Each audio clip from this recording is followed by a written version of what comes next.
अलावा कांग्रेस की ओर से भी लगातार लोकसभा चुनावों की तैयारियों को जो है अंतिम रूप दिया जा रहा है। रांची से लेकर दिल्ली तक बैठकों का दौर जारी है। उम्मीदवारों के जो नाम हैं उसकी घोषणा को लेकर तमाम जो प्रक्रियाएं हैं वो चल रही हैं। बैठकों का दौर जारी है, मंथन हो रहे हैं और झारखंड में कई सीटों पर कांग्रेस ने अपने उम्मीदवार उतार भी दिए हैं और कई सीटों पर अभी उम्मीदवारों के नाम का ऐलान बाकी है, जिसमें से राजधानी रांची की सीट है करिश्मा, उस पर भी उम्मीदवार के नाम का ऐलान होना है। तो कांग्रेस इलेक्शन कमेटी की जो बैठक होनी है करिश्मा, क्या लगता है आपको, क्या इस बैठक से जो लोकसभा की सीटें झारखंड में बची हैं उन सीटों पर उम्मीदवारों के नाम का जो ऐलान बाकी है वो क्लियर हो जाएगा?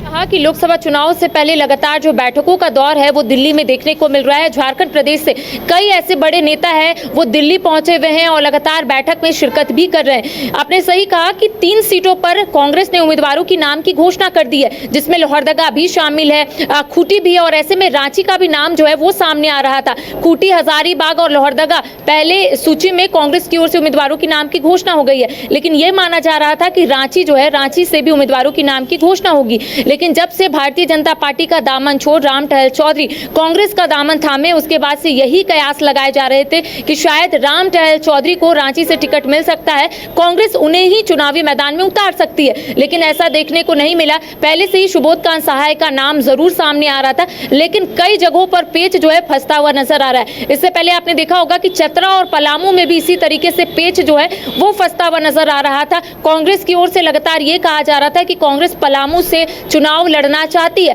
हालांकि आज राजद की ओर से ममता भूया को चुनावी मैदान में उतारा गया है, तो ये स्पष्ट हो गया था कि अब कांग्रेस जो है चतरा से चुनाव लड़ना चाहती है, जिसको लेकर आज जो बैठक हुई है स्क्रीनिंग कमेटी की दिल्ली में, उससे यही पता चला है सूत्रों के हवाले से कि कांग्रेस जो है वो चतरा से प्रत्याशी की नाम की घोषणा करेगी, यानी कि कांग्रेस 7 सीटों पर चुनाव लड़ रही है। अब आने वाले समय में चीजें कैसे बदलती है ये तो देखने वाली बात होगी, क्योंकि राजद की ओर से लगातार ये कहा जा रहा है कि राजद 2 ही सीट पर चुनाव लड़ेगी और ऐसे में चतरा और पलामू का नाम जो है वो लगातार सामने आ रहा था। इसके साथ ही देखिए धनबाद में कई लोगों का जिक्र जो है वो हो रहा है। इससे पहले सरयू राय की एंट्री हुई थी। सरयू राय ने कांग्रेस से पूछा था कि अगर कांग्रेस सरयू राय को समर्थन देती है तो शायद निर्दलीय चुनाव लड़ सकते सरयू राय। हालांकि अब सरयू राय इसको लेकर ज्यादा कुछ नहीं बोल रहे, तो अब ये माना जा रहा है कि कांग्रेस की ओर से प्रत्याशी की नाम की घोषणा होगी धनबाद में। इसके साथ ही गोड्डा में भी लगातार पेच फंसता हुआ नजर आ रहा है, क्योंकि गोड्डा की बात करेंगे तो 3 प्रत्याशी जो है वो रेस में है। एक तो महागामा विधायक दीपिका पांडे सिंह, पुड़ैयाहाट विधायक प्रदीप यादव और पूर्व सांसद फुरकान अंसारी भी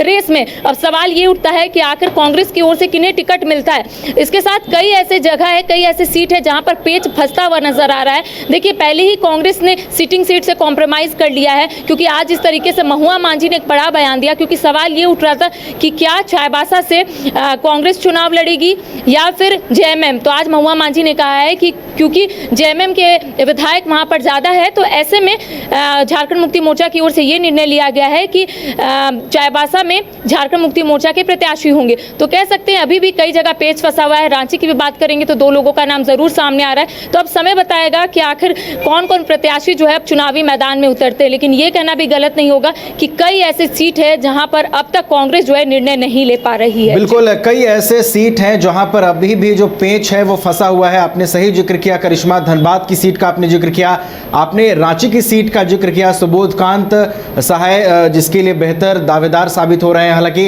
राम टहल चौधरी के भी कांग्रेस में आने से ये पेच थोड़ा सा और फंसता हुआ दिखाई दे रहा है, लेकिन आपने ये भी ठीक कहा कि आने वाले दिनों में जो है इस पर से तस्वीर साफ होगी और सीटों के बंटवारे को लेकर पूरी तरीके से जो सस्पेंस है वो आने वाले दिनों में खत्म होगा। फिलहाल बहुत बहुत धन्यवाद करिश्मा।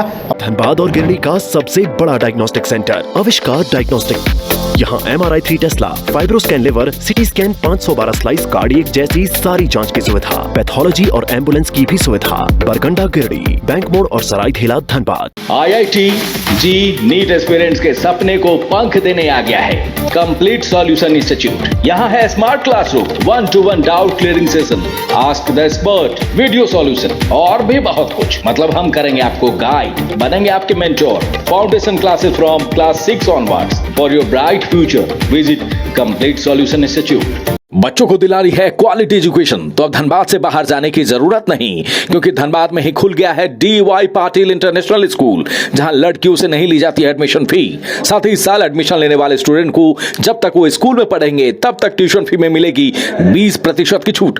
Quality faculty, STEM lab, big playground, bus facility यानी complete student friendly environment. DY Patil international school, Kailashpuram, near Memco मोड़, धनबाद। Admission open.